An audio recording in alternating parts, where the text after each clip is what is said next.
সততা এমন এক শক্তি যা নিঃশব্দে মানুষ থেকে মানুষে ছড়িয়ে পড়ে। আসুন একটা গল্পের মধ্য দিয়ে সেটা বোঝার চেষ্টা করি। ভোরের আলো তখনও ঠিকঠাক মতো ফোটেনি। রাস্তা ফাঁকা, চারিপাশে অদ্ভুত এক নীরবতা। এক দোকানদার প্রতিদিনের মতো শাটার তুলতে এসেছে। হঠাৎ চোখে পড়ে তার দোকানের পাশেই সাদা শাড়ি পরা এক মহিলা চুপচাপ দাঁড়িয়ে আছে। দোকানদার বুকটা ধড়ফড় করে উঠল। মনে মনে ভাবল, ভোরবেলা আবার এটা কে? সে সাহস করে জিজ্ঞাসা করলো, কি হয়েছে ম্যাডাম? এত সকালে এখানে দাঁড়িয়ে আছেন কেন? মহিলাটি কোনো উত্তর না দিয়ে শুধু সামনে এগিয়ে দিলেন 10 টাকার একটা নোট। বললেন, স্যার, এই 10 টাকা আপনার, দয়া করে নিয়ে নিন। দোকানদার আরো অবাক। কেন? মহিলা শান্ত গলায় বললেন, গতকাল সন্ধ্যায় আপনার দোকান থেকে আমি কিছু জিনিস নিয়েছিলাম। বাড়ি গিয়ে বুঝেছি আপনি ভুল করে আমাকে 10 টাকা বেশি ফেরত দিয়েছেন। তাই আজ ভোরে উঠেই প্রথম কাজ হিসেবে এই টাকাটা ফেরত দিতে এসেছি। দোকানদার একটু হেসে বলল, আরে ম্যাডাম, এতে এত কষ্ট করে আসার দরকার কি ছিল? তারপর হঠাৎ একটা প্রশ্ন ছুড়ে দিল, একটা কথা বুঝতে পারছি না, কাল তো আপনি 2 টাকার জন্য দরদাম করছিলেন, আর আজ 10 টাকার বেশি পেয়েছেন বলে সেটা ফেরত দিতে এলেন। মহিলাটি এক মুহূর্ত চুপ থাকলেন, তারপর ধীরে বললেন, দরদাম করা আমার অধিকার, কিন্তু ভুল করে যদি অতিরিক্ত টাকা পাই, সেই টাকাটা আমি তার হকদার নয় আমার।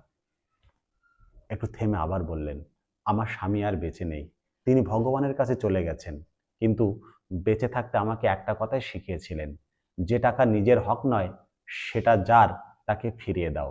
ভগবান সব দেখেন, অন্যায় করলে তার ফল সন্তানদের ওপরে পড়ে।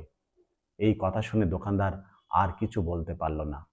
মহিলাটি টাকা দিয়ে নিঃশব্দে চলে গেলেন। কিন্তু গল্পটা এখানেই শেষ না। মহিলার কথা দোকানদারের মাথায় ভেতরে ঘুরতে লাগলো। সে হঠাৎ দৌড়ে গেল দোকানের ভেতরে, গল্লা খুলে বের করলো 300 টাকা। তারপর দৌড়ে গেল বাজারে, যে পাইকারের কাছ থেকে সে কাঁচামাল কেনে সেখানে। পাইকারের নাম প্রকাশ। দোকানদার বলল, ভাই, 10 দিন আগে তোমার বিলের মধ্যে আমি ভুল করে 300 টাকা কম দিয়েছিলাম, এটা তোমার হক, দয়া করে নিয়ে নাও। প্রকাশ এসে বলল, আরে ভাই, এত চিন্তা কেন, পরের মাসে দিলেই হতো। কিন্তু দোকানদার দৃঢ় গলায় বলল, না ভাই, ভগবান সব দেখছেন, এটা তোমার টাকা, আমি যদি অন্যায় করি তার ফল আমার বাচ্চাদের ওপরে পড়বে। এ কথা বলে সে চলে গেল।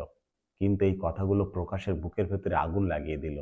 সে রাতে আর তার ঘুম এলো না, পরের রাতেও না, কারণ তার নিজের জীবনে লুকিয়ে ছিল একটা ভয়ঙ্কর সত্য। বছর কয়েক আগে প্রকাশ তার এক বন্ধুর কাছ থেকে 30 লাখ টাকা ধার নিয়েছিল, কিন্তু পরদিন সেই বন্ধুটা মারা যায়।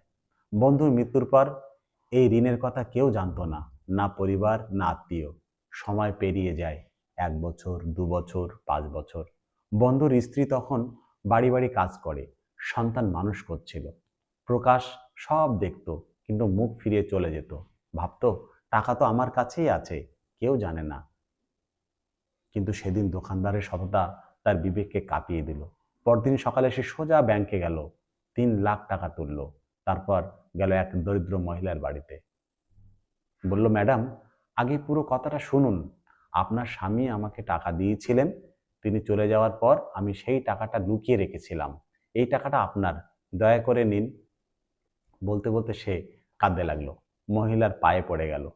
যে মহিলা এতদিন বাড়ি বাড়ি কাজ করে সংসার চালাচ্ছিলেন, এই টাকা তার কাছে ছিল আকাশ সম। আর এখন গল্পের সবচেয়ে অবাক করা বিষয় হলো, এই মহিলা সেই মহিলা যিনি ভোরবেলা দোকানের সামনে দাঁড়িয়ে 10 টাকা ফেরত দিতে এসেছিলেন। সততা কোনো বড় কাজ নয়, কিন্তু একটা ছোট সততা পুরো সমাজের বিবেক নাড়িয়ে দিতে পারে। ধন্যবাদ বন্ধুরা। গল্পটি কেমন লাগলো অবশ্যই কমেন্ট করে জানাবেন।